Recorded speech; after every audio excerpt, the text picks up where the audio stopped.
মাজত উপস্থিত অসম চৰকাৰৰ সন্মানীয় মন্ত্ৰী শ্ৰী বিমল বৰা ডাঙৰীয়া, প্ৰশান্ত ফুকন ডাঙৰীয়া, ডিব্ৰুগড় বিশ্ববিদ্যালয়ৰ সন্মানীয় উপাচাৰ্য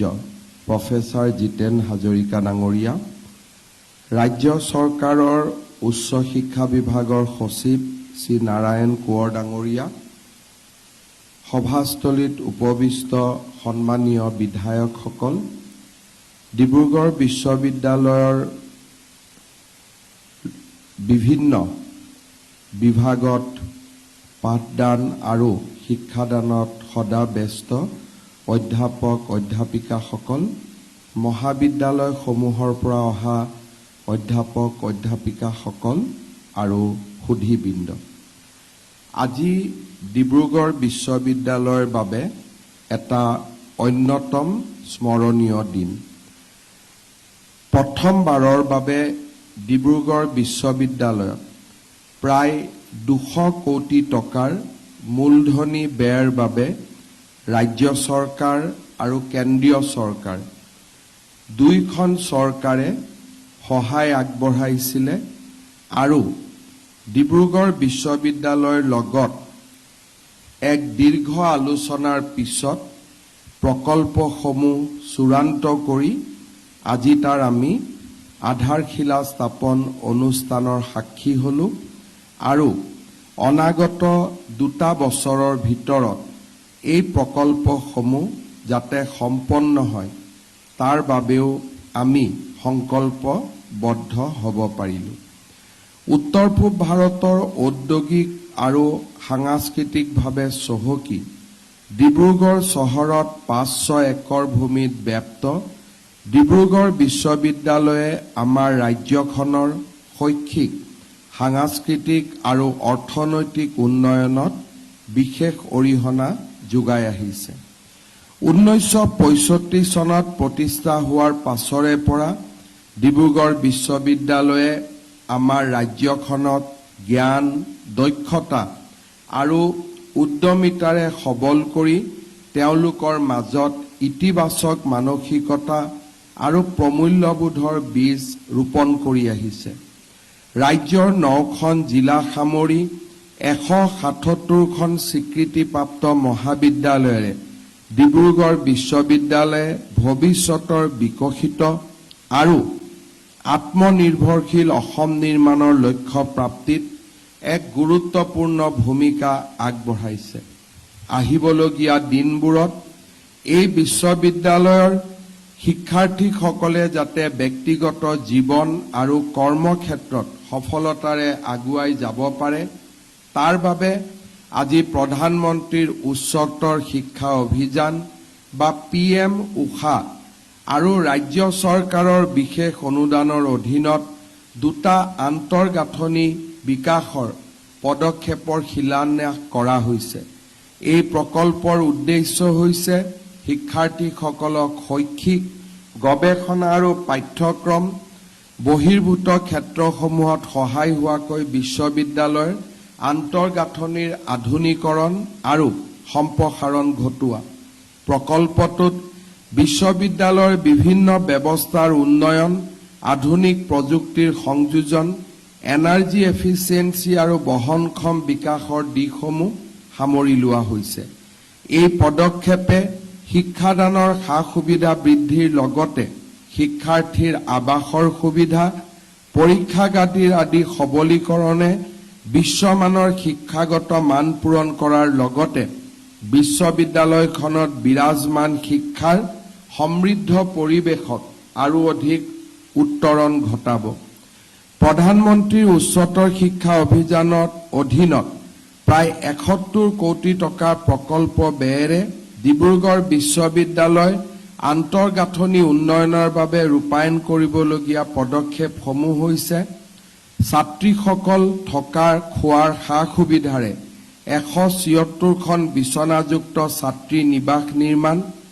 অভ্যৰ্থনা কক্ষ, কাৰ্যালয়, সভা কক্ষ, 39টা শ্ৰেণীকোঠা, এটি বিজ্ঞানাগাৰ সামৰি 6 মহলীয়া একাডেমিক বিল্ডিং, 3 মহলীয়া গৱেষণা কেন্দ্ৰ নিৰ্মাণ, য'ত 150 গৰাকীকৈ শিক্ষাৰ্থী বহিব পৰাকৈ 2টা শ্ৰেণী কোঠা, অভ্যৰ্থনা কক্ষ, সভা কক্ষ, ষ্টাৰ্টআপ আৰু উদ্ভাৱনৰ বাবে ইনকিউবেশ্যন কেন্দ্ৰ, গ্ৰন্থ, জাৰ্নেল, ডিজিটেল মেটেৰিয়েলৰ উপলব্ধ থাকিবলগীয়া গ্ৰন্থাগাৰ, কম্পিউটাৰ লেব, সাৰ্ভাৰ কক্ষ আদি।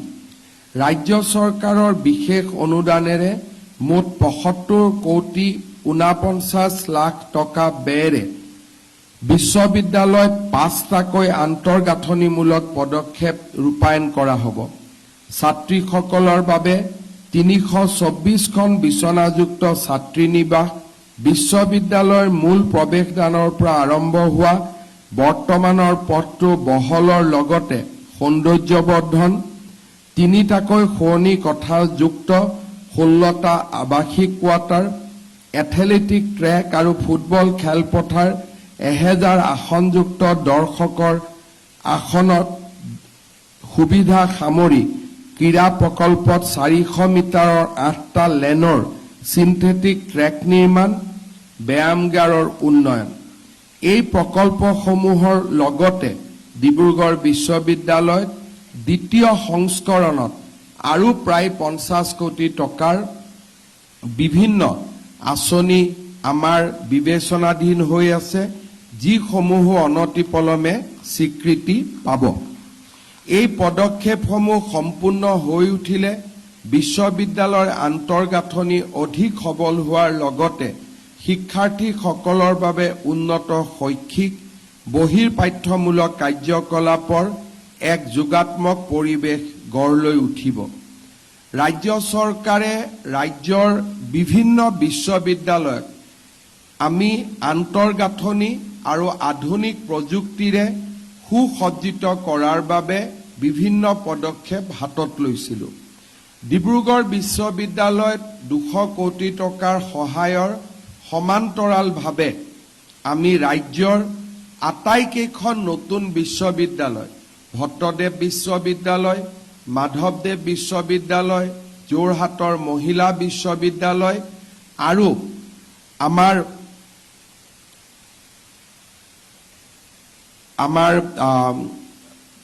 সাবুৱাৰ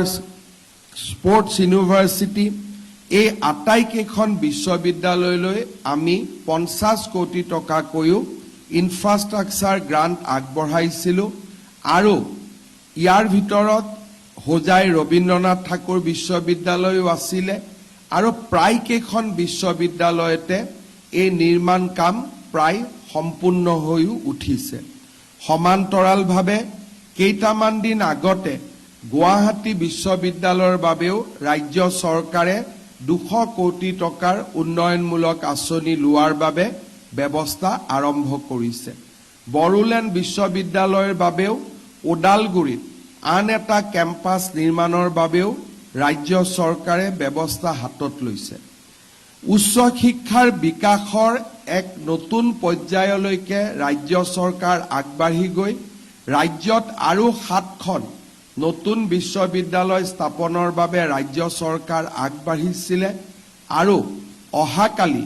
7খন বিশ্ববিদ্যালয়ৰ উপাচাৰ্যই শপত গ্ৰহণ কৰি দায়িত্ব লোৱাৰ লগে লগে এই বিশ্ববিদ্যালয়কেইখনো পূৰ্ণাংগ ৰূপ পাবলৈ সক্ষম হ'ব। এই বিশ্ববিদ্যালয়খন আটাইকেইখন লখিমপুৰৰ পৰা বঙাইগাঁও, কোকৰাঝাৰলৈ সম্প্ৰসাৰিত হৈ আছে। বৰাক উপত্যকাত নতুন ৰাজ্যিক বিশ্ববিদ্যালয় নিৰ্মাণ হ'ব আৰু পৰ্যায়ক্ৰমে ৰাজ্য চৰকাৰৰ অধীনত বিশ্ববিদ্যালয়ৰ সংখ্যা 15ৰ পৰা 20লৈ আগবাঢ়িব, যি অসমৰ বাবে এটা অতি আনন্দৰ বতৰা। আজিৰ দিনটোতে আমি অসম মেডিকেল কলেজতো আন এক গুৰুত্বপূৰ্ণ আঁচনিৰ শুভাৰম্ভ কৰিম। অসম মেডিকেল কলেজৰ আৱাসিক কলনী আৰু হোষ্টেল আদি নিৰ্মাণৰ বাবে তাতো আজি আমি 362 কোটি টকাৰ এক নতুন প্ৰকল্পৰ শুভাৰম্ভণি কৰিম। অৰ্থাৎ আজিৰ দিনটোতে ডিব্ৰুগড়ৰ 2খন বাটকটীয়া শিক্ষানুষ্ঠান ডিব্ৰুগড় বিশ্ববিদ্যালয় আৰু অসম মেডিকেল কলেজৰ মাজত প্ৰায় 550 কোটি টকাৰ আঁচনিৰ শুভাৰম্ভণি হ'ব। ডিব্ৰুগড়ৰ বাবে ই এক আনন্দৰ বাতৰি আৰু ডিব্ৰুগড়ৰ অসমৰ শিক্ষা জগতখনলৈ ডিব্ৰুগড়ৰ যি বৰঙণি, সেই বৰঙণিক ৰাজ্য চৰকাৰৰ স্বীকৃতি, অসমবাসী ৰাইজৰ মৰম আৰু শুভেচ্ছাৰ এক প্ৰতীক ৰূপে এই অনুষ্ঠানসমূহ আজি নিৰ্মাণৰ পথত আগবাঢ়িছে। ৰাজ্যৰ শিক্ষামন্ত্ৰী ৰণোজ পেগু ডাঙৰীয়াই আমাৰ উচ্চ শিক্ষা জগতখনৰ নতুন আহিবলগীয়া দিনবিলাকৰ প্ৰত্যাহ্বানৰ বিষয়ে আপোনালোকক উল্লেখ কৰিছে। মই ৩-৪টা কথা আপোনালোকৰ আগত উল্লেখ কৰিব খোজো আৰু মই ভাবো যে আমাৰ সন্মুখত আহিবলগীয়া দিনবোৰ আমি কি ধৰণে নিজকে নিৰ্মাণ কৰিম, কি ধৰণে নিজকে প্ৰস্তুত কৰিম, এই সম্পৰ্কে আমাৰ উচ্চ শিক্ষাৰ অনুষ্ঠানসমূহত সম্যক এক আলোচনা হোৱাৰ সময় আজি সমাগত। আমি সকলোৱে জানো যে আমাৰ ভাৰতবৰ্ষ আজিৰ পৰা ৭৭ বছৰ আগত স্বাধীন হৈছিল। 1947 চনৰ পিছত আমাৰ দেশত পৰিৱৰ্তন হৈছিলে আৰু এই পৰিৱৰ্তনে লাহে লাহে সমগ্ৰ বিশ্বৰ ভিতৰতে ভাৰতক এখন বিকাশশীল ৰাজ্যৰ মৰ্যাদা দিবলৈ সক্ষম হৈছে। আমি যদি দেখা পাওঁ যে এই সময়ছোৱাৰ ভিতৰতে ভাৰত সমগ্ৰ বিশ্বৰ ভিতৰতে চতুৰ্থ অৰ্থনীতিত পৰিণত হৈছে আৰু আমি আশা কৰোঁ যে 2029 চনৰ ভিতৰত ভাৰতে আনুষ্ঠানিকভাৱে জাপানকো পিছ পেলাই বিশ্বৰ তৃতীয় অৰ্থনীতিত পৰিণত হ'ব। ভাৰতবৰ্ষৰ এই বিকাশৰ লগত সমান্তৰালভাৱে প্ৰধানমন্ত্ৰী নৰেন্দ্ৰ মোদী ডাঙৰীয়াই সপোন দেখিছে যে আমাৰ যি অৰ্থনৈতিক বিকাশ বা আমাৰ যি অৰ্থনৈতিক গতি, তাক যদি আমি মোমেণ্টাম বা তাৰ যদি আমি গতি ধৰি ৰাখিব পাৰোঁ, 2047 চনত ভাৰত এখন বিকশিত ৰাষ্ট্ৰলৈ ৰূপান্তৰ হ'ব। আৰু তাৰ কাৰণে প্ৰধানমন্ত্ৰী মোদী ডাঙৰীয়াই কৈছে যে 2047 চনলৈ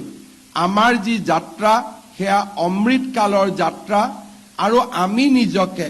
অমৃতকালৰ বাবে প্ৰস্তুত কৰিব লাগিব। যেতিয়া আমি এই কথাষাৰ লিটাৰেৰী চেন্সত ল'ম যে প্ৰধানমন্ত্ৰী ডাঙৰীয়াই কৈছে 2047 চনত ভাৰত বিকশিত ৰাজ্য হ'ব, ই অমৃতকালৰ যাত্ৰা, ইয়াক আমি লিটাৰেৰী এটা ইনফৰমেশ্যন হিচাপে লোৱা এটা কথা। আৰু আনটো কথা যে যদি 2047 চনলৈ ভাৰত অমৃতকালত প্ৰৱেশ কৰে, এই সময়ছোৱাত আমাৰ দায়িত্ব কি হ'ব, আমাৰ অপৰচুনিটি কি হ'ব, তাক চিন্তা কৰা আন এক কথা। যদি ভাৰতবৰ্ষ 2047 চনত বিকশিত ৰাজ্য হ'ব লাগে, ৰাষ্ট্ৰ হ'ব লাগে, তাৰ মানে আমি নিশ্চিতভাৱে চিন্তা কৰিব পাৰোঁ যে অহা 20টা বছৰত, যদি আজি 2027 বৰ্ষ বুলি ধৰি লওঁ, 20ৰ লগত 2 বছৰ আৰু যোগ কৰোঁ, 22টা বছৰ, এই 22টা বছৰত আমাৰ ইকনমিক পটেনচিয়েল কিমান হ'ব, আমাৰ উদ্যোগীকৰণ কিমান হ'ব, আমাৰ চাৰিওফালে পৰিৱেশটোৰ কিমান পৰিৱৰ্তন হ'ব, তাক আমি অনুভৱ যদি কৰিব পাৰোঁ, সেই অনুভৱৰ লগত আমি সুযোগ আৰু সুবিধাও তাৰ লগত আমি দেখা পাম। এটা সময়ত ভাৰতবৰ্ষৰ অৰ্থনীতি আমি কেতিয়াও চিন্তা কৰা নাছিলোঁ যে আমাৰ অৰ্থনীতিয়ে বিশ্বৰ চতুৰ্থ আৰু তৃতীয় স্থান লাভ কৰিব পাৰিব। অসমত থাকি তাক আমি অনুভৱ কৰা নাছিলোঁ, পূব ভাৰতত থাকি তাত আমি অনুভৱ কৰা নাছিলোঁ, বিকজ এই গোটেই বিপ্লৱটোৰ নেতৃত্ব লৈছিলে পশ্চিম ভাৰত আৰু দক্ষিণ ভাৰতে। ভাৰতৰ যদি আজি আমি GDP চাওঁ, ভাৰতৰ যদি ইকনমিক আজি আমি অপৰচুনিটি চাওঁ, তেতিয়াহ'লে আমি দেখা পাওঁ যে ৭৫ বছৰত ভাৰত য'ত আহি থিয় দিলে, এই গোটেই যিটো ডেভেলপমেণ্ট জাৰ্ণি হ'ল, উদ্যোগীকৰণৰ যি জাৰ্ণি হ'ল, বা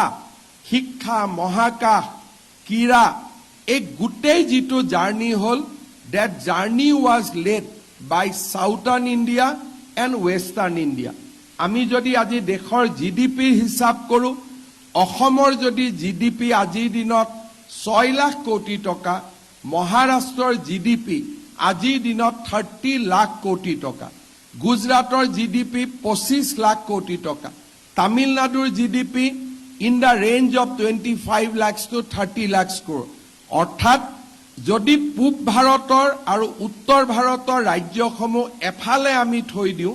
আৰু দক্ষিণ আৰু পশ্চিম ভাৰতৰ ৰাজ্যসমূহ এফালে থৈ দিওঁ, তেতিয়াহ'লে 2/3 অফ দ্য ইকনমি, এই 2/3 ইকনমি দক্ষিণ ভাৰতৰ পৰা আহিছে আৰু পশ্চিম ভাৰতৰ পৰা আহিছে। ইয়াৰ নেট মিনিংটো কি হৈছে? ইয়াৰ নেট মিনিংটো হৈছে যে আমাৰ ৰাষ্ট্ৰত 2 ধৰণৰ প্ৰদেশৰ নিৰ্মাণ হৈছে। এছাম প্ৰদেশে ভাৰতৰ এই যিটো উত্তৰণ, স্বাধীনতাৰ সময়ত আমাৰ ইকনমি যিটো 30 নম্বৰত আছিল, 35 নম্বৰত আছিল, তাৰ পৰা যিটো 3 নম্বৰ ইকনমিলৈকে আমাৰ যাত্ৰা, এই গোটেইটো কণ্ট্ৰিবিউট কোনে কৰিলে? দক্ষিণ ভাৰত আৰু পশ্চিম ভাৰতৰ ৰাজ্যসমূহে। আৰু সেই কণ্ট্ৰিবিউশ্যনৰ পৰা ভাৰতৰ যিটো বিকাশ হ'ল, সেই বিকাশৰ সুবিধা আমি কোনে ল'লোঁ? আমি পূৰ্ব ভাৰত আৰু উত্তৰ ভাৰতৰ ৰাষ্ট্ৰসমূহে, ৰাজ্যসমূহে সেই বিকাশৰ সুবিধাসমূহ আমি গ্ৰহণ কৰিলোঁ। যিসকলে ইকনমিক্সত শিকায় তেওঁলোকে দেখিব যে প্ৰত্যেকটো ফাইনেন্স কমিশ্যনৰ সন্মুখত দক্ষিণ ভাৰত আৰু পশ্চিম ভাৰতৰ ৰাষ্ট্ৰসমূহে, ৰাজ্যসমূহে কয় যে আমাক বিত্ত আয়োগৰ পৰা বাহিৰত ৰাখক, আমাৰ যি টকা আমাৰ লগত থাকিব দিয়ক, ভাৰতৰ পৰা আমাক নালাগে, আমিও ভাৰতক নিদিলে উই আৰ হেপী। কিন্তু বিত্ত আয়োগে যিমান দেশৰ উৎপাদন হয়, ইনকাম হয়, সকলোকে সমানে বিতৰণ কৰে, ফৰ্মুলা ৱাইজ বিতৰণ কৰে। এজ এ ৰিজাল্ট য'ত পুঁজিৰ উৎপাদন হৈছে, তাৰ পৰা পুঁজিসমূহ আমাৰ উত্তৰ পূব ভাৰত এইসমূহ ৰাজ্যসমূহলৈকে ডাইভাৰ্ট হৈছে, বা আমালৈকে পুঁজিসমূহ ভাৰত চৰকাৰে বিতৰণ কৰিছে। প্ৰধানমন্ত্ৰী মোদী ডাঙৰীয়াই দায়িত্ব লোৱাৰ পিছৰে পৰা তেওঁ এটা কথাই উল্লেখ কৰি আছে যে যদি আমি এই ইকনমিক মডেলটোতে ৰখি থাকোঁ যে পশ্চিম আৰু দক্ষিণে কণ্ট্ৰিবিউট কৰিব, পূব আৰু উত্তৰ পূব ভাৰত আমাৰ ৰাষ্ট্ৰৰ বাবে এটা ডিপেণ্ডেণ্ট ষ্টেট হৈ থাকিব, তেতিয়া আমাৰ ৰাষ্ট্ৰখনত সমবিকাশ হ'ব নোৱাৰে। প্ৰধানমন্ত্ৰী ডাঙৰীয়াই চেষ্টা কৰিছিলে যে উত্তৰ পূব ভাৰত, পূব ভাৰত আৰু আমাৰ উত্তৰ ভাৰতৰ পৰাও ইকনমি নিৰ্মাণ হওক, একোখন উৎপাদনশীল ৰাজ্যৰ নিৰ্মাণ হওক, যাতে ভাৰতৰ ডেভেলপমেণ্ট, ভাৰতৰ গ্ৰোথ বাই 2047 সকলো ৰাজ্যৰ পৰা আহিব পাৰে। প্ৰধানমন্ত্ৰী ডাঙৰীয়াৰ যিটো স্বপ্ন আছিল, সেই স্বপ্নৰ সুযোগ লৈ আজি উৰিষ্যা পূৰ্ব ভাৰতৰ এখন ডেভেলপ ষ্টেটলৈ ৰূপান্তৰ হৈছে, আৰু তেওঁলোকৰ ডেভেলপমেণ্টৰ যিটো জাৰ্ণি, এই জাৰ্ণি এতিয়া দক্ষিণ আৰু পশ্চিম ভাৰতৰ ৰাজ্যসমূহৰ লগত সমানে থিয় হোৱাৰ পথত তেওঁলোক আগবাঢ়িছে। এতিয়া যদি আপোনালোকে চায় যে এভৰি ইয়াৰ উৰিষ্যাৰ জিডিপি বাঢ়িছে, উৰিষ্যাৰ বাজেট বাঢ়িছে, আৰু উৰিষ্যা এখন ইকনমিকেলি প্ৰস্পাৰ ষ্টেটলৈ ৰূপান্তৰ হৈছে। সমান্তৰালভাৱে উত্তৰ ভাৰতত, পূব ভাৰতত উৰিষ্যা, উত্তৰ ভাৰতত উত্তৰ প্ৰদেশ যোৱা 6, 7, 8, 10 বছৰত they are also moving very fast, য'ত নেকি দেশৰ বিকাশৰ লগত তেওঁলোকে নিজকে খোজ মিলাব পাৰে। আৰু উত্তৰ পূব ভাৰতৰ ভিতৰত অসমে যোৱা 5-4টা বছৰত লাহে লাহে ইমাৰ্জ কৰিবলৈ আমি আৰম্ভ কৰিছো যদিও আমাৰ যিটো ইমাৰ্জেন্স ইট ইজ ষ্টিল লেটেন্ট আৰু ই এতিয়াও প্ৰকাশ হ'ব পৰাকৈ এটা আমি এতিয়াও ইকনমিক শক্তিত ৰূপান্তৰ হ'ব পৰা নাই বাট আৰ্লি সাইন্স যিবিলাকক কয় যে প্ৰাথমিক ধাৰণা এই প্ৰাথমিক ধাৰণাই প্ৰমাণ কৰে যে উই আৰ অন ট্ৰেক যোৱা 10টা বছৰ বেসিক্যালি পোস্ট কোভিড অসমে বিকাশৰ দৰ এভাৰেজ 13% মেইনটেইন কৰিছে অসমৰ ইকনমি প্ৰতি বছৰে 1 লাখ কোটি টকাকৈ সংযোজিত হৈছে আৰু আমাৰ ৰাজ্যত লাহে লাহে উদ্যোগীকৰণৰ পৰিৱেশ এটাও নিৰ্মাণ হ'বৰ বাবে আৰম্ভ কৰিছে আজি এই সময়ছোৱাত আমাৰ বাবে আটাইতকৈ ডাঙৰ চ্যালেঞ্জ কি যদি এখন ৰাজ্য ইকনমিক্যালি প্ৰস্পাৰ হ'ব লাগে তাৰ ষ্ট্ৰেংথ এণ্ড উইকনেছ প্ৰথম তাৰ বিষয়ে আলোচনা হ'ব লাগিব অসমৰ ষ্ট্ৰেংথ কি আমাৰ যিখিনি ষ্ট্ৰেংথ আছিলে ভাৰতৰ জিঅ'পলিটিক্যাল চেঞ্জৰ কাৰণে আমাৰ ষ্ট্ৰেংথ আজিৰ পৰা 50 বছৰ আগত আমাৰ যি ষ্ট্ৰেংথ আছিল those strength has been minimized যেতিয়া স্বাধীনতাৰ ডোকমোকালিতে অসমৰ 1 মিলিয়ন মেট্ৰিক টন বা 2 মিলিয়ন মেট্ৰিক টন তেল এটা ৰাষ্ট্ৰৰ বাবে এটা ডাঙৰ সম্পদ আছিল কিন্তু with the improvement of maritime sector যেতিয়াৰ পৰা সমুদ্ৰ জাহাজেদি তেল অহা আৰম্ভ কৰিলে আৰু ভাৰতত তেল কনজাম্পশন ইমানেই বাঢ়িলে সেই তেল কনজাম্পশনৰ কম্পাৰিজনত অসমৰ 2 বা 3 মিলিয়ন মেট্ৰিক টন আমাৰ টোটেল আমাক যিমান তেল কনজাম্পশন লাগে তাৰ তুলনাত আমি বহুখিনি আমাৰ কন্ট্ৰিবিউশন নেগলিজিবললৈ ৰূপান্তৰ হ'ল গুজৰাটৰ সমুদ্ৰ তীৰত ৰিফাইনাৰী বহিব আৰম্ভ কৰিলে কৰ্ণাটকৰ সমুদ্ৰ তীৰত ৰিফাইনাৰী বহিব আৰম্ভ কৰিলে আৰু সাগৰৰ পৰা জাহাজেদি ৰাছিয়াৰ পৰা ইৰাণৰ পৰা আৰবৰ পৰা টনে টনে লিটাৰ পেট্ৰল আহিলে ডিজেল আহিলে সমুদ্ৰ তীৰত শোধন হ'ল আৰু ৰিফাইন তেল ভাৰতে এক্সপোৰ্ট কৰিব আৰম্ভ কৰিলে নিজক ব্যৱহাৰত ৰখাৰ বাদ দি অসমেও তাৰ লগত খাপ খুৱাবলৈ পাৰাদীপৰ পৰা পাইপলাইন লৈ অসমেও বাহিৰৰ পৰা তেল আনিব চেষ্টা কৰিলে যাতে নুমলীগড় শোধনাগাৰ আমি জিয়াই ৰাখিব পাৰো অসমৰ কয়লা আছিল স্বাধীনতাৰ আগত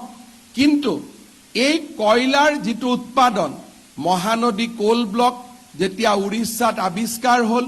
ঝাৰখণ্ডত কোল ব্লক আৰম্ভ হ'ল ছত্তীশগড়ত কোল ব্লক যেতিয়া ডিসকভাৰ হ'ল আমাৰ কন্ট্ৰিবিউশন ইমানেই নেগলিজিবল হৈ গ'ল যে কোল ইণ্ডিয়াই এতিয়া চিন্তা কৰি থাকে যে ইয়াৰ অপাৰেশনটো আমি কেনেকে বন্ধ কৰি পেলাব পাৰো অৰ্থাৎ মিনাৰেলছৰ ক্ষেত্ৰত অসমৰ স্বাধীনতাৰ এটা ডন অফ ইণ্ডিপেণ্ডেন্স আমাৰ যি এডভান্টেজ আছিল সেই এডভান্টেজ ৰাষ্ট্ৰৰ বিকাশ আৰু অল্টাৰনেটিভ বিকল্পৰ আৱিষ্কাৰে আমাক সেই যিটো পজিশনিং আমাৰ আছিল তাৰ পৰা আমি বহু দূৰ পিছুৱাই গলো আৰু দক্ষিণ ভাৰতৰ ৰাজ্যসমূহে সমুদ্ৰ তীৰৰ ৰাজ্যসমূহে আমাক বহু দূৰ পিছ পেলাই থৈ গল কয়লাৰ ক্ষেত্ৰতো আমি বহু দূৰ পিছ পৰি গলো কাৰণ যদি আজি মাৰ্ঘেৰিটাত আমি 2 মিলিয়ন মেট্ৰিক টন কয়লা উৎপাদন কৰিব পাৰো Mahanadi has a capacity to produce 200 million metric ton of coal গতিকে দ্যাট পাৰ্থক্য ইমানেই বাঢ়ি গল যে we missed out that initial advantage যিটো আমাৰ স্বাধীনতাৰ সময়ত এডভান্টেজ আছিল এতিয়া আমাৰ এডভান্টেজ কোড হ'ব পাৰে অসম যদি এটা জায়ান্ট ইকনমিলৈ ৰূপান্তৰ হ'ব পাৰে mineral is not in our support এতিয়া আমি কোড আমি আগুৱাই যাব পাৰো এটা জিঅ'পলিটিক্যাল লোকেশনস আৰু সেকেন্ড হৈছে মানৱ সম্পদ এই দুইটাৰ উপযুক্ত উত্তৰণ আৰু উপযুক্ত ব্যৱহাৰেৰে অসমক আমি ভাৰতৰ এখন কম্পিটিটিভ ষ্টেট হিচাপে আমি লৈ যাব পাৰো হোৱাট ইজ আৱাৰ জিঅ'পলিটিক্যাল লোকেশন আমি জানো যে অসম যদি আমি ভাৰতৰ মেইনল্যান্ডৰ পৰা চাওঁ উই are at the north east কৰ্নাৰ কিন্তু যদি আমি সাউথ ইষ্ট এছিয়াৰ মানচিত্ৰৰ পৰা চাওঁ আসাম এট দ্য ডোৰ ষ্টেপ অসমৰ পৰাই সাউথ ইষ্ট এছিয়া আৰম্ভ হয় কিন্তু তাৰ এডভান্টেজ ল'বৰ কাৰণে মায়ানমাৰ পিসফুল হ'ব লাগিব বাংলাদেশেদি আমি সাগৰৰ এক্সেছ পাব লাগিব আৰু মায়ানমাৰেদি ট্ৰাইলেটাৰেল হাইৱে দি আমি বেংকক আদিৰ মাৰ্কেটলৈকে বা ভাৰতৰ মাৰ্কেট বেংকক আদিৰ মাৰ্কেট অসমেদি পৰিচালিত হ'ব লাগিব সো মই ভাবো যে another 20 years মায়ানমাৰ আৰু বাংলাদেশৰ জিঅ'পলিটিক্যাল সিচুৱেশ্যন ব্যৱসায়ৰ বাবে কণ্ডাক্টিভ হ'ব পৰাৰ সম্ভাৱনা তেনেই কম এতিয়া আমাৰ নেক্সট এডভান্টেজ কি নেক্সট এডভান্টেজ হৈছে মানৱ সম্পদত আমাৰ ডাঙৰ এডভান্টেজ হৈছে যে আজি ইণ্ডিয়াৰ মিডিয়ান এজ হৈছে 27 অৰ্থাৎ ইণ্ডিয়াৰ যেটো যুৱক সমাজৰ মধ্যকালীন বয়স সেইটো হল 27 বছৰ অৰ্থাৎ India is a young country but fast it is going towards becoming a old country কাৰণ 27 বছৰ এইবাৰ যদি মিডিয়ান এজ হয় by 2047 we will also reach somewhere around 35 অৰ্থাৎ we will have a aging population সন্তানৰ জন্ম fertility rate is on a downslide আমাৰ NFSS 5 যদি আপোনালোকে বুলেটিন চাই our fertility rate is already below 2%. গতিকে India's manpower will also be aging in next 5 years. But in that comparison, অসমৰ median age হৈছে 22 years. অৰ্থাৎ India যিমান young, তাতকৈ Assam is young by another 5 years. India's আজি যদি median age is 27.5, অসমৰ median age is at 22. Comparatively, in our country, in compared to Western India and Southern India, Assam and Northeast is a region with more young population. That is our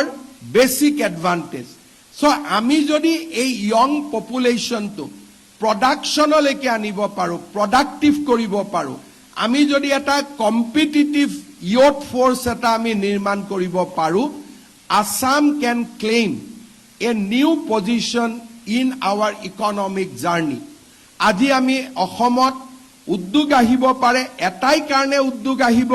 যে অসমত আমি man power পাম কাৰণ অসমৰ population is কম্পাৰেটিভলি young টাটাৰ লগত যেতিয়া আমি সেমিকন্ডাক্টৰৰ কথা পাতিছিলো apart from whatever personal relation we have তেওঁলোকক যেতিয়া দুটা বছৰ আমি কনভিন্স কৰিব চেষ্টা কৰিছিলো তেওঁলোকৰ এটা ইয়াৰষ্টিক আছিল যে অসমত ইঞ্জিনিয়াৰিং কলেজ কিমান আছে পলিটেকনিক কিমান আছে আৰু আমাক ম্যান পাৱাৰ দিবৰ কাৰণে অসম কেপেবল হয় নে নহয় that was the only discussion এটা বছৰ আমি এই ডিসকাশন কৰিছিলো তেওঁলোকে এটা কৈ আমাৰ ইঞ্জিনিয়াৰিং কলেজৰ আউটপুট লৈছিলে ইনপুট লৈছিলে কোৱালিটি অফ এডুকেশ্যন লৈছিলে আৰু এটা বছৰৰ দীৰ্ঘকালীন ডিসকাশন যত মাটিলৈ ডিসকাশন হোৱা নাছিলে আমি কি ইনসেন্টিভ দিম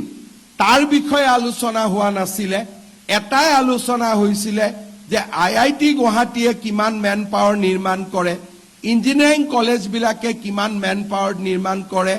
আমাৰ পলিটেকনিক বিলাক কিমান আধুনিক পলিটেকনিক বিলাকৰ যেতিয়া প্ৰথম সেমিকন্ডাক্টৰ নিৰ্মাণৰ আগতে টাটাই 4 বছৰ আগতে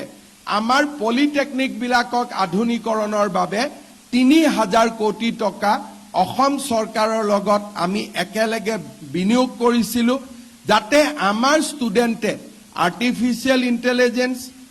আমাৰ augmented reality machine learning 3D printing আদিৰ বিষয়ে জানিব পাৰে আজি আপোনালোকে যদি অসমৰ পলিটেকনিক আৰু আইআইটি সমূহলৈকে যায় তেতিয়ালে দেখিব যে টাটা আৰু অসম চৰকাৰৰ উদ্যোগত ইন্ডাষ্ট্ৰি 4.0 ৰ কাৰণে প্ৰয়োজনীয়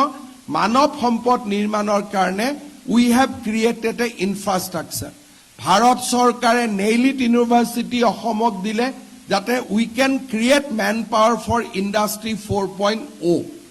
আজি গোটেই পৃথিৱীৰ আৰু বিশ্বৰ ফোকাস হৈছে ইণ্ডাষ্ট্ৰি 4.0 আৰু অসমত যদি ইকনমিক ডেভেলপমেন্ট হ'ব লাগে আমি তেনেকুৱা উদ্যোগ কৰিব লাগিব যি উদ্যোগ মিনাৰেলৰ ওপৰত নিৰ্ভৰশীল নহয় যি উদ্যোগ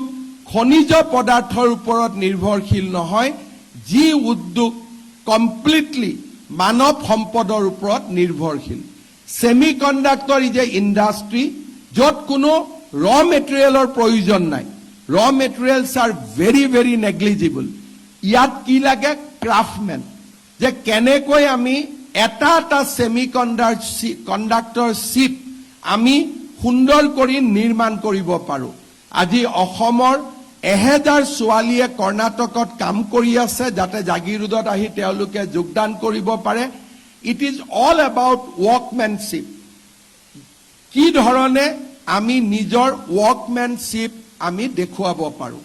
আজি টাটাৰ সেমিকন্ডাক্টৰ যদি সাকসেস হয় 100% ম্যান পাৱাৰ যদি আমি অসমে দিব পাৰো সেমিকন্ডাক্টৰ আৰু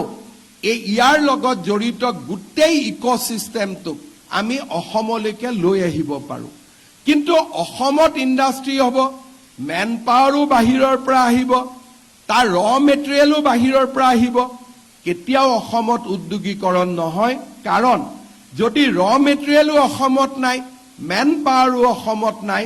তেতিয়াহলে আমি অসমত কেতিয়াও কম্পিটিটিভ এডভান্টেজ আমি যাব নোৱাৰো আৰু নেট ৰিজাল্ট অসম সদায় ডিপেন্ডেন্ট ষ্টেট হৈ থাকিব লাগিব আমি ভাৰতৰ কেতিয়াও কন্ট্ৰিবিউটৰী ষ্টেট হ'ব নোৱাৰো 2047 ভাৰত যেতিয়া বিকশিত ৰাষ্ট্ৰত ৰূপান্তৰ হ'ব কোন ৰাজ্যই কন্ট্ৰিবিউট কৰিলে Orissa UP Gujarat Tamil Nadu Karnataka and Assam will be at the end. আজি আমি দেশৰ ভিতৰত we are 17th economy. কিন্তু 17 আৰু 12ৰ মাজত the gap is very big. আমি বিহাৰ আৰু পাঞ্জাবৰ লগত সমানত আছো with a difference of 1 lakh score 2 lakh score. কিন্তু যেতিয়া 12ৰ পইণ্টত আহি যাও the gap become 10 lakh score. যিটো আমি without fast industrialization আমি কেতিয়াও সম্ভৱ কৰিব নোৱাৰো আনলেস আমি অসমত এটা উদ্যোগীকৰণৰ ডাঙৰ বিপ্লৱ এটা আৰম্ভ কৰিব নোৱাৰো আৰু উদ্যোগীকৰণৰ বিপ্লৱ নিৰ্মাণ হ'ব যেতিয়া আমাৰ কলেজ ইউনিভাৰ্সিটিত আমি এটা নতুন মানৱ সম্পদ সৃষ্টিৰ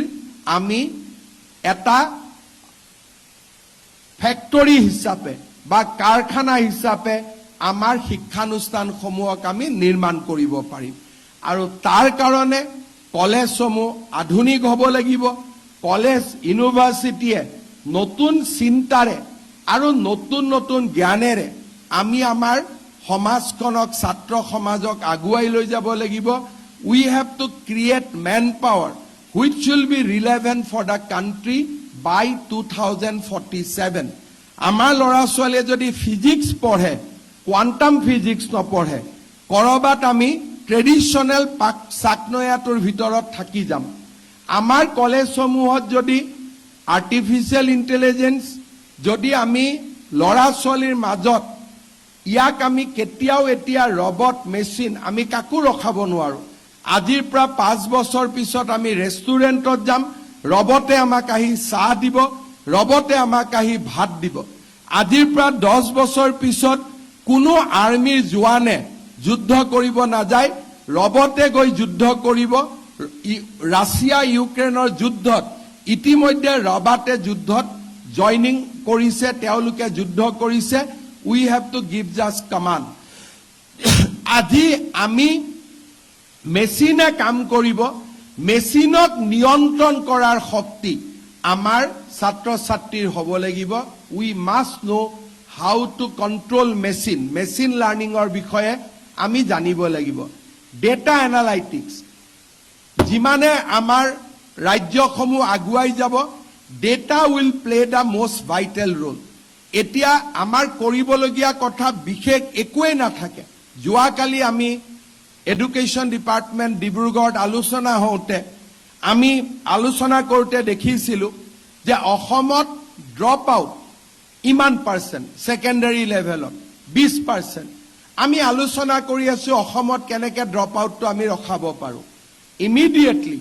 আমাৰ মূৰত চিন্তা আহিলে যে অসমত ড্ৰপ আউট আছে নে কোনোবা কেইটা অঞ্চলত ড্ৰপ আউট আছে লেট মাইণ্ড দ্য ডেটা কাৰণ কম্পিউটাৰত গোটেই আছে আমাৰ লগত এডুকেশ্যনৰ শিক্ষা সেইটো এপ আছে আমি জানিম যে কোন পিন পইণ্টেড এৰিয়াটোত আমাৰ ড্ৰপ আউট হৈছে ডেট মিনছ ডেটা এনালাইটিক্স কৰাৰ লগে লগে আমাৰ যিটো কাম কৰাৰ পৰিধি সেইটো লাহেকৈ কমি গ'ল আমি গম পালোঁ যে এই 12খন টি ষ্টেটতহে ড্ৰপ আউট আছে আৰু এই 12খন টি ষ্টেটৰ কাৰণে গোটেই ডিব্ৰুগড় জিলাৰ সমস্যাটো দেখুওৱা হৈছে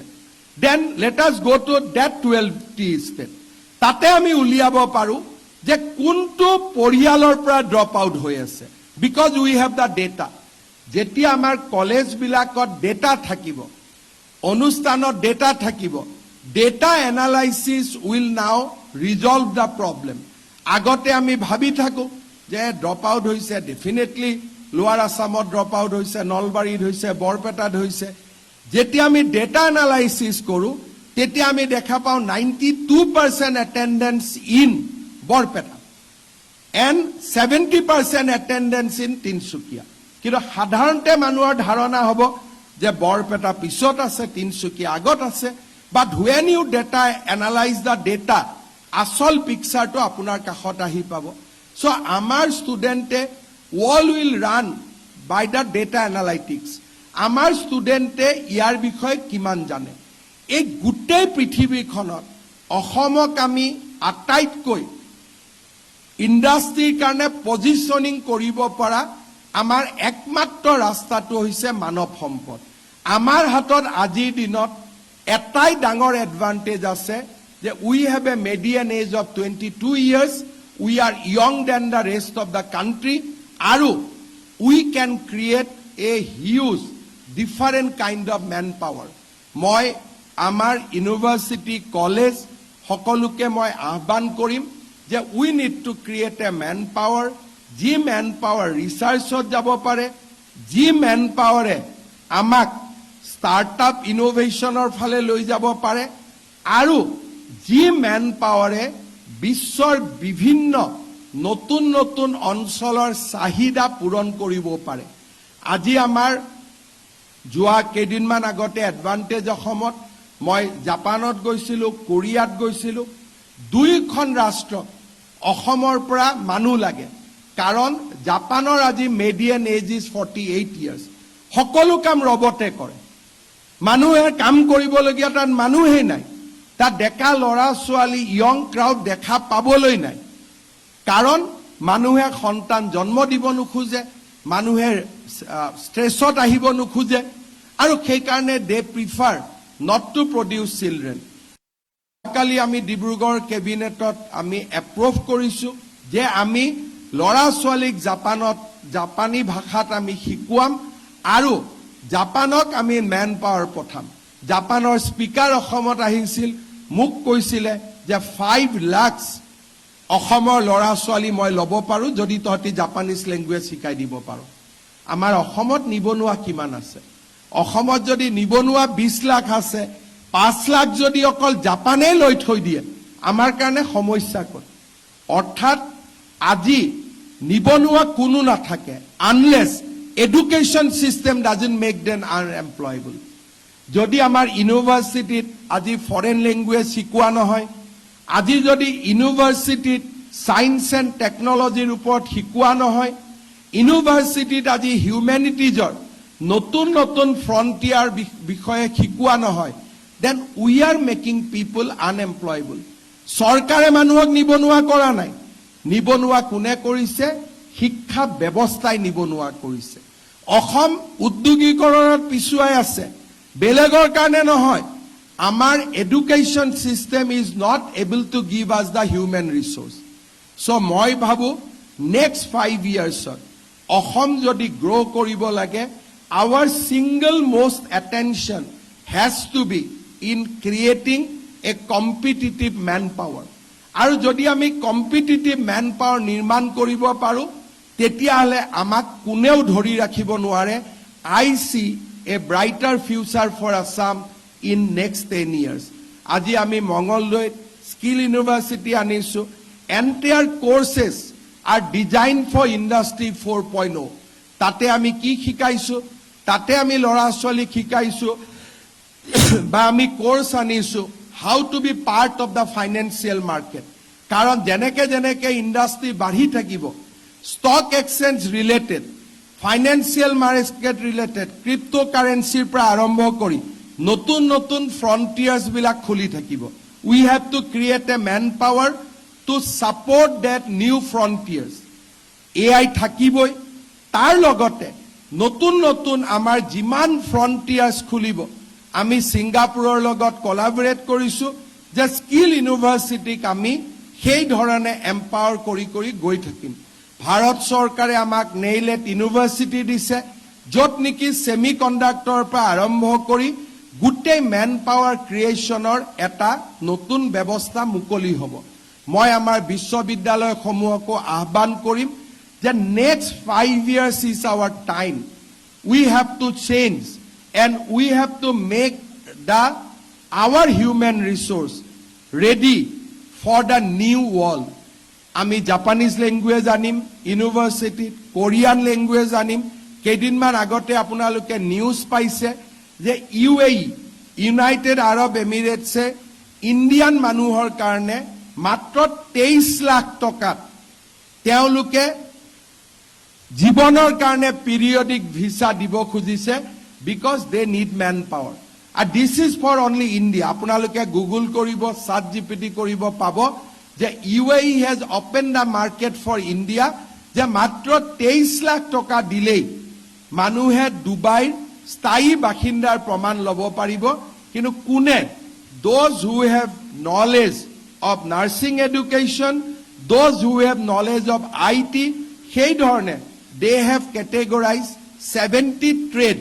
যে এই 70 ট্ৰেডৰ বিষয়ে জনা লৰা ছোৱালীক আমি UAE straight way আমি থকাৰ permanent residency will grant আজি জাপান কোৰিয়া UAE জাৰ্মানী জিমান এম্বাসেডৰে মোক লক কৰিব আহে সবে এটা কথা কয় যে স্যাৰ আমাৰ ল্যাঙ্গুৱেজৰ এটা ট্ৰেনিং ইনষ্টিটিউট আপুনি অসমত খুলক বোলে ভাগা ভাগা কব পাৰিলে হল বাকি আমি লৈ যাম দে আৰ ডেসপাৰেট আৰু তেওঁলোক আজি জিমান desperate India will be equally desperate because আজি যদি জাগিৰোডৰ দৰে আৰু 3টা সেমি কণ্ডাক্টৰ অসমত আহে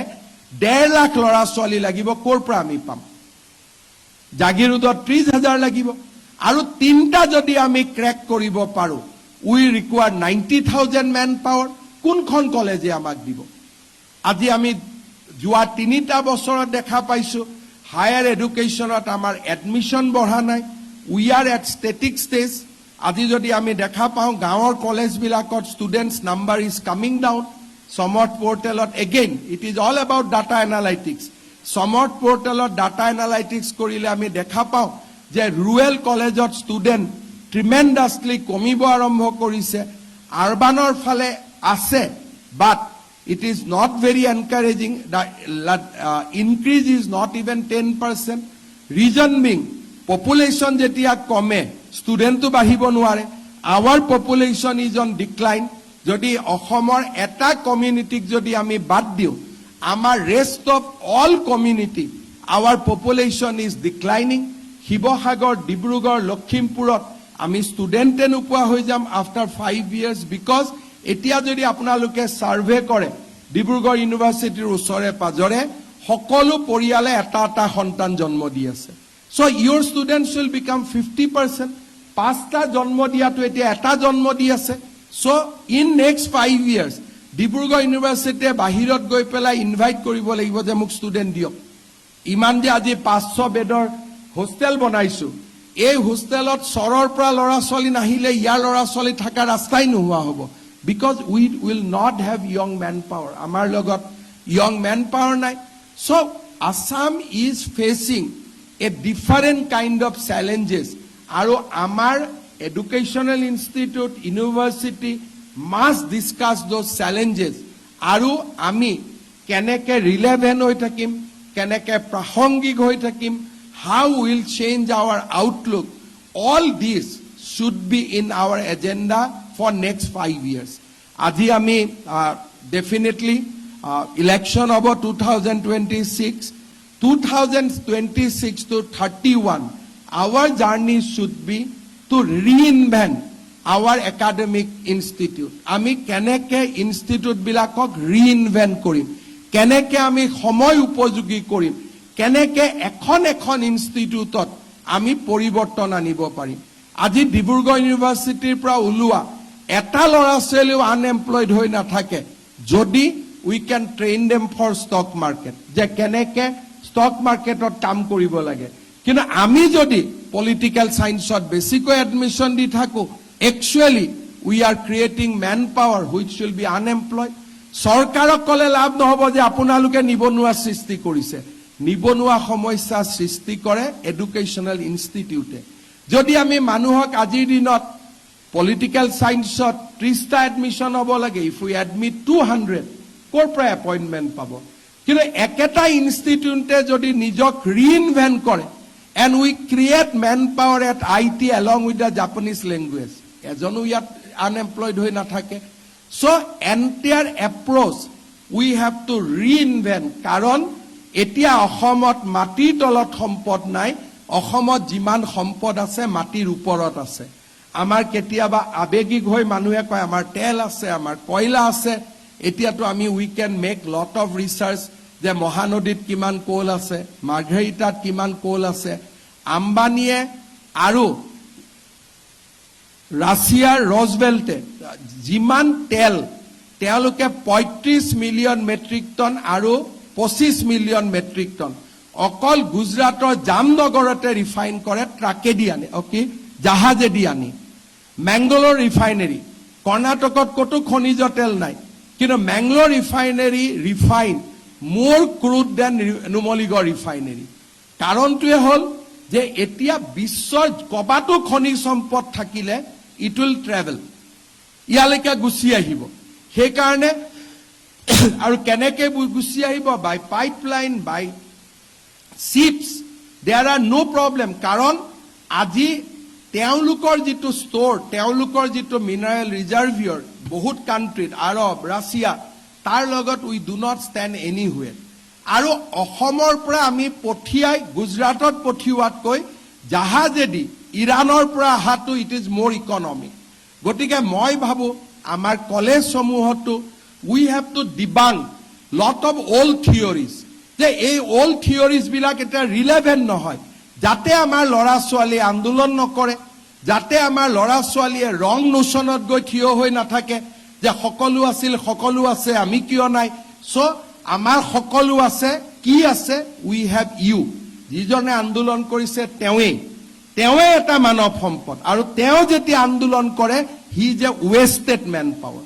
so he would have been a manpower আৰু যেতিয়া আন্দোলন কৰি দিলে he is a lost manpower এটা creative manpower destructive হৈ গল otherwise he could have been an engineer he could have been an IT professional he could have been a software engineer he could have been a AI expert but he become a slogan shouting boys that means we lost a one human resource আমি এতিয়া human resource loss কৰিব নোৱাৰো আৰু মই যদি অলপমান ৰিজনালিষ্ট হৈ কওঁ যে অসমীয়া এতিয়া এটাও হিউম্যান ৰিসোৰ্স লস কৰিব নোৱাৰে কাৰণ আমাৰ ৰিসোৰ্সে আছে কিমান শিৱসাগৰৰ হস্পিটালত বাচ্চা জন্ম দিবৰ কাৰণে আই মাতৃ নাই এতিয়া the way it is going down ডিব্ৰুগড়ত মেডিকেল কলেজত এসমত মই আহিলে ward is full of pregnant lady আজিকালি তো নাই the scenes has changed আপোনালোকে আজিকালি পেপাৰটো নুখুদিব প্ৰসূতি মাতৃক মৃত্যু হল মাৰপিট হল হস্পিটাল ভাঙিলে because the number has come down so drastically এই নিউজ বিলাক হিমন্ত বিশ্ব শৰ্মাই বন্ধ কৰা নাই যে মই কবাত হস্পিটাল ভাল কৰি দিলো, ডাক্তৰৰ স্বভাৱ মই ভাল কৰি দিলো, সেইকাৰণে গণ্ডগোল নোহোৱা হৈ গ'ল। No, the law of biology save everything. Guwahati medical কলেজত এতিয়া যদি আমি বৰপেটা ধুবুৰীৰ পৰা অতিথিসকলক বাদ দি দিওঁ, medical college is virtually vacant. তাত কোনো ষ্টুডেণ্ট, তাত পেচেণ্টে নাই, কাৰণ আমাৰ যিকেইটা পেচেণ্ট আছে দে আৰ ভেৰি মিনিমাম। তাতো আপোনালোকে ডেটা এনালাইটিক্স কৰিব পাৰে, চিম্পল ডেটা এনালাইটিক্স, ৰিলিজিয়নটো ল'ব আৰু ডিষ্ট্ৰিক্ট ল'ব, everything will become clear. So' Assamese, Asomiya man power মানে এতিয়া স্কেয়াৰ্ড মেন পাৱাৰ হৈ যাব আফটাৰ 5 to 10 years। কৰবাত এটা ল'ৰা পালেও কয়, বাবা আহ তই ইমিডিয়েটলি, বিচাৰি আছিলো তোক। This will be our situation in next 10 years। So those are crises in our front. মুখ্যমন্ত্ৰীৰ মুখৰ পৰা শুনাতকৈ I want to learn about the crisis from the academia. কতো ৰিচাৰ্চ পেপাৰে নাই যে 10 yearsত অসমীয়াৰ পাৰ্চেন্টেজ কি হ'ব অসমত। People should do relevant research. আজি relevant researchহে নাই। অসমৰ মেন পাৱাৰ ওপৰত, মানৱ সম্পদৰ ওপৰত ডিষ্ট্ৰিক্ট মৌজালৈকে আমি যাব পাৰোঁ। উই ডোণ্ট হেভ ৰিলেভেন্স ৰিচাৰ্চ পেপাৰ। এতিয়া ৰিচাৰ্চ পেপাৰবিলাক মই মাজে মাজে ইউনিভাৰ্চিটিত যাওঁ, গুৱাহাটী ইউনিভাৰ্চিটিত, মই সুধো কি ৰিচাৰ্চ পেপাৰ ৰিচাৰ্চ আছে। যিবিলাক ৰিচাৰ্চ তেওঁলোকে কৰি আছে, দ'জ ৱেৰ ৰিলেভেন্ট 30 years বেক। এই ৰিচাৰ্চ পেপাৰবিলাকে ফিউচাৰ অসম এখন নিৰ্মাণ কৰিব নোৱাৰে, পুৰণা অসম এখনৰ নষ্টালজিয়া অনুভৱ কৰিব পাৰিব। যদি গুৱাহাটী ইউনিভাৰ্চিটি, ডিব্ৰুগড় ইউনিভাৰ্চিটি গোটেই ৰিচাৰ্চ পেপাৰবোৰ চাই, it is all about nostalgia, about the past, nothing about future. মই নাম ক'লে অকণমান আই উইল বি অভাৰষ্টেপিং, কিন্তু মোৰ যদি শব্দটো বুজি পায়, ইট ইজ মোৰ অৰ লেছ সকলোৱে বুজি পাব। All our research paper is weird around the nostalgia of past, no roadmap for future. I think we need to drastically change the academic situation. আমি অসমৰ সমগ্ৰ শিক্ষাৰ পৰিৱেশ আৰু আমাৰ আউটলুক, আজি আপোনালোকে মোৰ পৰা এই কথাখিনি শুনিছে, মই আপোনালোকৰ পৰা শুনিব লাগিছিল, মই আপোনালোকক শুনাইছো, because I am in practical field. কিন্তু আপোনালোকে যেতিয়া আপোনালোকৰ ষ্টুডেণ্টবিলাকৰ লগত কথা পাতি উইল ফিল দ্য ছেম। আগতে শিৱসাগৰৰ পৰা ডিব্ৰুগড় ইউনিভাৰ্চিটিত এডমিশ্যনৰ কিমান প্ৰেছাৰ আহিছিল, আজি কিমান আহে। যদি BEd কোৰ্চটোক বাদ দি দিয়ে, MEd কোৰ্চটোক বাদ দি দিয়ে, আৰু কি আছে ইয়াতে? If you just reduce the BEd course, VC সাহেবে মোক আজি কৈছে 10,000 BEdত এডমিশ্যন খুজিছিল। BEd পঢ়িলে চাকৰি পাব বুলি ল'ৰা ছোৱালী এটা ধাৰণা আছে। এই ধাৰণাটো 5 বছৰ পিছত নোহোৱা হৈ যাব যে অসমতো সব চাকৰি দি শেষ কৰি দিলে, আৰুতো নাই। বিকজ শিক্ষক এইটো ইলাষ্টিক মেন পাৱাৰ নহয়, কাৰণ সেই শিক্ষকে কি পঢ়াব? ৰাজনীতি বিজ্ঞান, অৰ্থনীতি বিজ্ঞান। আমাক শিক্ষক লাগিব যোনে 10 বছৰৰ পিছৰ ৰিলেভেন্ট সাবজেক্ট পঢ়াব। So where is those subjects? In absence of those subjects, যেনেকে মই এটা সৰু উদাহৰণত দি মই সামৰণি মাৰিছো, আপোনালোকে বুজি পাব। ডিব্ৰুগড় ইউনিভাৰ্চিটিত পৰিভাষ্য কলা এটা পাঠ্যক্ৰম খুলিলে। প্ৰত্যেক বছৰে পাছ কৰাৰ পিছত ল'ৰা ছোৱালীবিলাকে মোক যায়, ছাৰ চাকৰি দিব লাগে। তেজপুৰ ইউনিভাৰ্চিটিত এনভাইৰনমেণ্টেল ছায়েন্স খুলিলে, ল'ৰা ছোৱালীবিলাকে মোক কয় চাকৰি দিব লাগে। তাৰ মানে ইউনিভাৰ্চিটিয়ে কোৰ্চ খুলিব, অসম চৰকাৰে পোষ্ট ক্ৰিয়েট কৰিব, আমি চাকৰি দিম, কিন্তু অসম চৰকাৰৰ উপাৰ্জনটো ক'ৰ পৰা হ'ব? Where from will get money? যদি অসমত উদ্যোগ নহয়, উদ্যোগে GST দিলেহে আমি ল'ৰা ছোৱালীক চাকৰি দিব পাৰিম। চ' অসমৰ ইকনমিটো যদি 15% ৰেটত গ্ৰ' নহয়, ষ্টুডেণ্টক আমি চাকৰি ক'ৰ পৰা দিম? So' we have to start from the other way, যে অসমক আমি 15% ইকনমিক গ্ৰ' কৰিব পৰাকৈ মেন পাৱাৰ সৃষ্টি কৰোঁ, so that Assam can absorb all other manpower. We are starting from Y, we should have started from X. গতিকে এই যেটো আমাৰ চিন্তাধাৰা, প্ৰথম আমি চিন্তা কৰিব লাগিব যে আমাকতো চৰকাৰে চাকৰি দিব লাগিব, ৰাস্তা বনাব লাগিব, মেডিকেল বনাব লাগিব, আমাৰ ইয়াতে স্পেচ ষ্টেচন হ'ব লাগিব, আমাৰ ইয়াতে এলিভেটেড কৰিডৰ হ'ব লাগিব, আমাৰ বানপানী সমস্যা সমাধান হ'ব লাগিব, আৰ্টিফিচিয়েল ফ্লাড সমাধান হ'ব লাগিব। So let us empower the ষ্টেটখনক ধনী কৰোঁ। এতিয়া আমাৰ নাই তোমাক ভোট দিছো নহয়, তুমি কৰিব লাগিব, সেইটোতো নহ'ব। প্ৰথম আমাৰ কালেক্টিভ চিন্তা হ'ব লাগিব যে অসমক আমি উৰিষ্যাৰ দৰে কৰ্ণাটকৰ দৰে চহকী কেনেকৈ কৰিব পাৰোঁ। এবাৰ পকেটত টকা থাকিলে distribution is a very easy thing, খালি তাৰপিছত ডিষ্ট্ৰিবিউটহে কৰি দিব লাগে। ডিব্ৰুগড় ইউনিভাৰ্চিটিক 200 কোটি, 300 কোটি লখিমপুৰক, 400 কোটি ধেমাজিক,